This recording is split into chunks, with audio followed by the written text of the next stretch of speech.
Today, we're going on one of the most incredible journeys imaginable.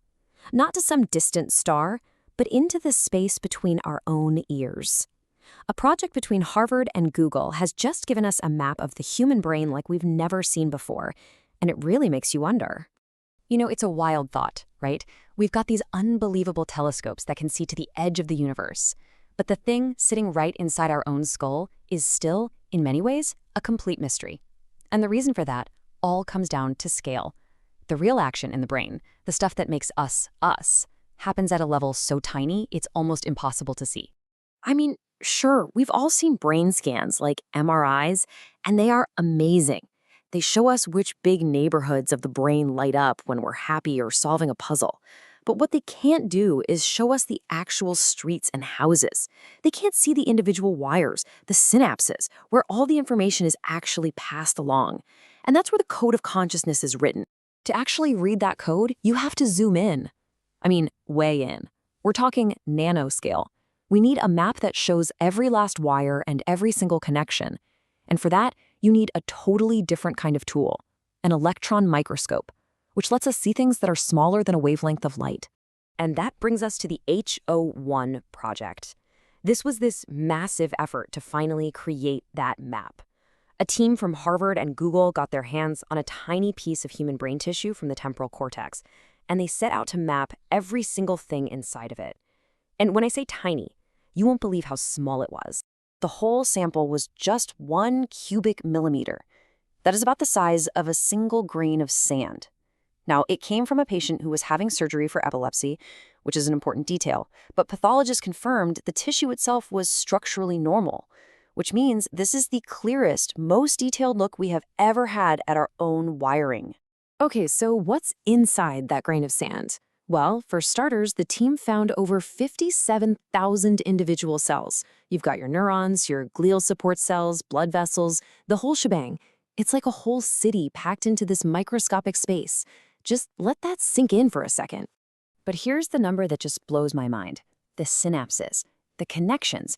Inside that 1 cubic millimeter, they counted nearly 150 million of them. These are the little junctions that make the whole circuit work. 150 million connections in a piece of brain you could barely even see. So, what kind of hard drive do you need to store a map of a single grain of sand's worth of brain? Well, it turns out you need 1.4 petabytes. To give you some perspective, 1 petabyte is 1,000 terabytes.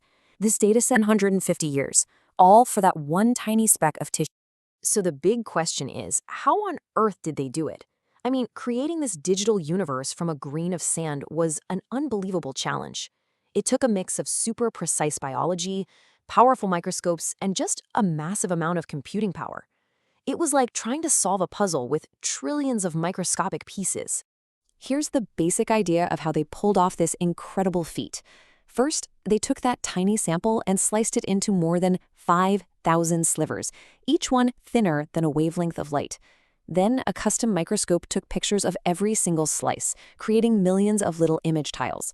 After that, some seriously powerful software had to stitch all those millions of images together into one solid 3D block. And then came the really amazing part.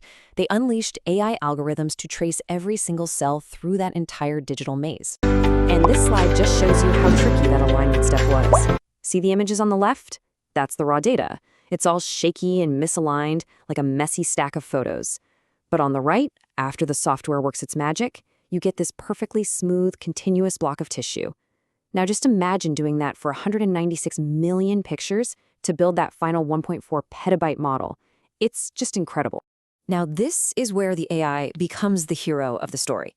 You see, trying to trace 57,000 cells by hand through thousands of images would be, well, it would be impossible. It would take centuries. So they used this clever AI called a flood-filling network. You can see it working here. The black and white image is the raw microscope data. And the colored parts are where the AI has automatically identified and filled in each cell, creating a perfect 3D model of everything inside. Okay, so building the map was a technological marvel. But the real excitement, the reason they did all this, is what they found inside. This map is so new and so detailed, it's already rewriting textbooks and showing us things we've never ever seen before. Let's check out some of the highlights. So first off, just taking a basic count head of what's in there lets us some big surprises. For one thing, the brain support cells, the glia, actually outnumber the neurons 2 to 1. And get this, the most common type of cell wasn't a neuron at all, but something called an oligodendroglade, which makes the insulation for the brain's wiring. Oh, and they also found a bunch of weird blobs that they couldn't identify at all. But then things got even weirder. Deep down in a part of the cortex called layer 6, they found these bizarre neurons. Take a look at the image here. They call them compass neurons.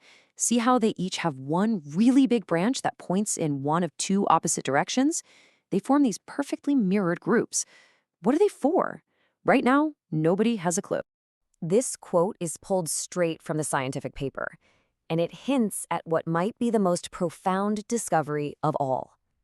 The scientists started noticing that some of the connections in the brain didn't look random at all. They looked, well, they looked like they were there on purpose. And this is exactly what we want. So most neurons connect to each other with maybe 1 or 2 synapses. It's a pretty weak link. But the team found these rare, incredibly powerful connections. Check out the image here. You can see a single axon reaching out and making 53 separate connections to one single partner neuron. The odds of that happening by chance are basically 0. It suggests the brain isn't just a random web, it's deliberately forging these super connections between specific partners. So after years and years of work, this first incredible exploration is done. But here's the best part. This isn't the end of the story. It's really just the beginning.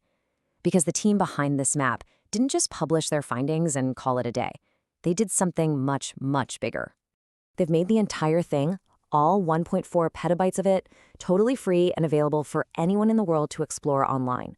They even built tools so you can fly through it yourself. This isn't just a research paper, it's a new atlas for neuroscience. It's a gift to science that's probably going to lead to discoveries for decades. And that just leaves us with this final, kind of humbling thought. This entire journey, all of these wild discoveries, came from a piece of our brain no bigger than a pinhead. So it just makes you wonder, what other beautiful, bizarre, and unimaginable secrets are hiding in the billions of other